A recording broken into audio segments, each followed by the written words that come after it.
bal ka waran haddii aan awood kuu siiyo in asxaabtaada ay kala saari waayaan WhatsApp-ka inaad online tahay iyo in kale.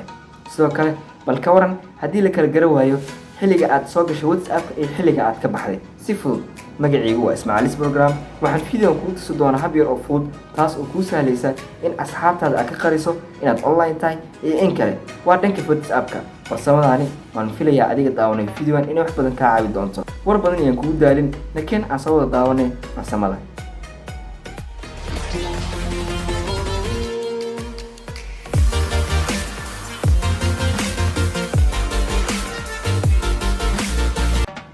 isku soo wanaagsan asxaabtayda qaaliga. waan filayaa inaad u diyaarsantahay inaad ogaato farsamada ama aad barato.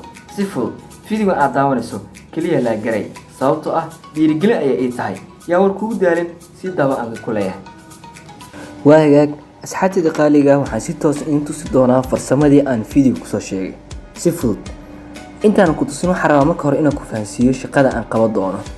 shaqada aan qaban doono waxa ay tahay oo kaliya halkan kore ee magaca Cabdixakiin uu ku qoran yahay waxa ka hooseeya oo loo yaqaan last scene. qaybtaas ayaan qari doonaa.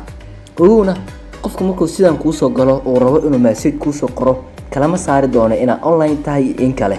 hadda qofkaani xilliga oo ka baxay waa u jeedaa, laakiin waxaan awood kuu sii doonaa inaad adiga qarsato xilliga aad ka baxday iyo xilliga aad soo galayso. si fudud si aad u qarsato waxaad tegaysaa saddexda dhibcood ee kore uu leeyahay WhatsApp-ka ee loo yaqaano more option. ku dhufo kadib waxaad kusii dhufataa qaybta loo yaqaano settings. markii halkan aad imaato ku dhufo account. markii aad taabato account kasii dooro qaybtan loo yaqaano privacy. kadibna taabo last scene ahna meesha ugu koreyso. kadibna taabo nobody. haatan idnama arki doonto ciwaankaaga inaad online tahay in kale.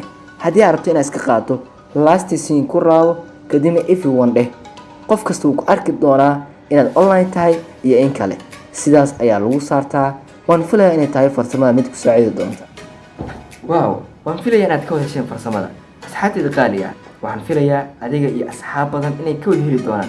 la wadaag asxaabtaada si ay uga faa'iidaystaan farsamadan adiga oo taabanaya calaamadda share ee ku qoran. sidoo kale waxaan kugu mahadcelinayaa daawashada fiidiyogan. haddii aad ka mid tahay asxaabta Ismaaciilis Program, waxaan ku leeyahay farsamooyin kale haddii aad doonayso halka hoose faalada inoogu yar. haddii ay nagu cusub tahay waxaan ku leeyahay nagu soo biir oo hel farsamooyin badan oo ku saabsan tiknoolajiyadda. waad ku mahadsan daawashada fiidiyogan. waxaan ku leeyahay guuleyso.